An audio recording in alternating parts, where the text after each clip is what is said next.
Takumi is unexpectedly summoned to another world, finding himself standing before the goddess Nolan. However, the first thing she does is apologize sincerely, explaining that it was all a huge mistake. When the summoning spell is cast, it randomly selects individuals from Earth to become heroes in the new world. Takumi's life had been going well, and he was never meant to be summoned, but an error during the spell dragged him here along with the others. The mistake is blamed on the Holy Sidonia Empire, who recklessly activated the forbidden summoning spell. Because of this, Takumi was not sent to Sidonia like the other heroes, but instead to Nolan. Takumi asks Nolan if she can send him back to Earth, given that he was brought here by mistake. Unfortunately, Nolan explains that she cannot. Out of frustration over Sidonia's actions, Nolan had erased the summoning spell from the world's magic laws, making it impossible for anyone to move between worlds anymore. Worse yet, Takumi's original body had perished in the process, leaving him as a disembodied spirit. Panicking at the realization that he's a ghost, Takumi is reassured by Nolan that she has a plan.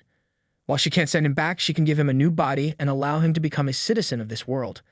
As an apology, Nolan also offers him her blessing to make his new life easier. Takumi, with little choice, agrees to be reborn in this world, which pleases Nolan. She then instructs him to open his status screen to review his new life. Takumi is surprised to find that Nolan has given him a 17-year-old body, even though he's actually 40 years old. Nolan brushes off his concerns about the minor details and urges him to choose a job class.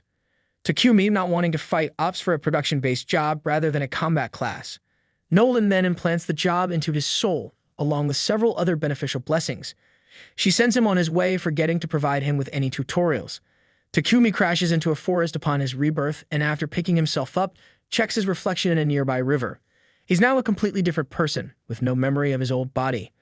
Inside the bag Nolan left for him, Takumi finds food rations and money, ensuring that he won't starve. His status screen reveals that Nolan has equipped him with many useful skills, including elemental magic. Curious, Takumi tests out his new powers by forming a water ball in his hand. He quickly learns that all the elements work in the same way, and he can control them with ease. Now that he understands his magic, Takumi decides to head to the nearest village. On his way, Takumi stumbles across a stick lying in the path. Using his appraisal skill, he identifies it as Trent wood, a material useful for crafting magic staves and spears. Deciding to try out his crafting abilities, he uses his skills to make a spear.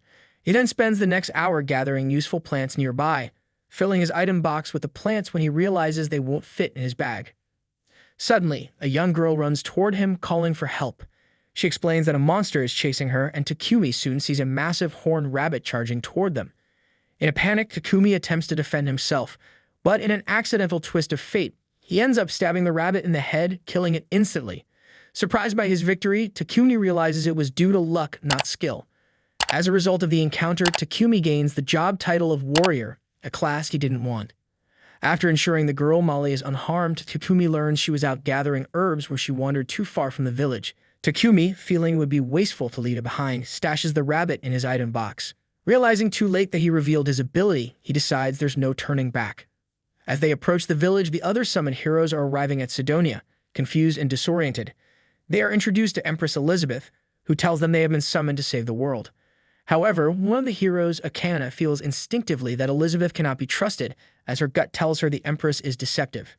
Meanwhile, Takumi and Molly arrive at the village where her parents, Banga and Martha, express gratitude for Takumi's help. Takumi asks if he can stay in the village for a while, as he has nowhere else to go. The couple welcomes him but explains that there is no inn in the village. However, they suggest building him a house, and soon all the villagers gather to start construction. Takumi uses his earth magic to flatten the ground, but using such a large-scale spell drains his mana. The villagers are amazed at his power, and the next morning his house is completed, thanks to his skills in carpentry, blacksmithing, and sewing. Takumi then decides to practice alchemy using ores he gathered to extract metal. He successfully turns iron ore into usable material, but finds that the process consumes a lot of mana, leading him to nearly pass out. He's saved by Martha and Banga, who give him a recovery potion.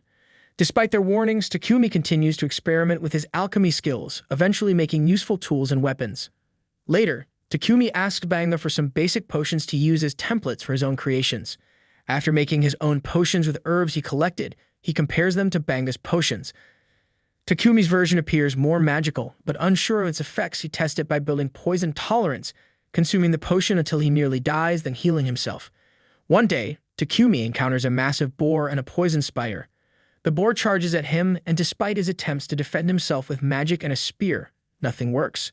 Just as he's about to be overrun, the spider intervenes, attacking the boar. Takumi, seeing the opportunity, uses alchemy to break down the boar's head, defeating it.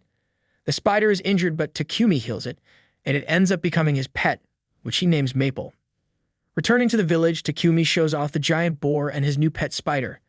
The villagers are amazed, especially by the fact that he managed to tame such a dangerous creature.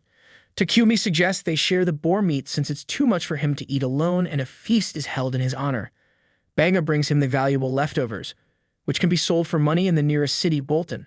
Takumi decides that his next destination will be Bolton. All the while, Goddess Nolan watches Takumi's progress with satisfaction. She is pleased with how well he is adapting to this new world. One of her fellow goddesses asks her what she hopes to achieve with her special treatment of Takumi, but Nolan claims she's just doing what feels right, without any specific goal in mind. As the episode ends, it seems that Takumi's journey in this new world is just beginning.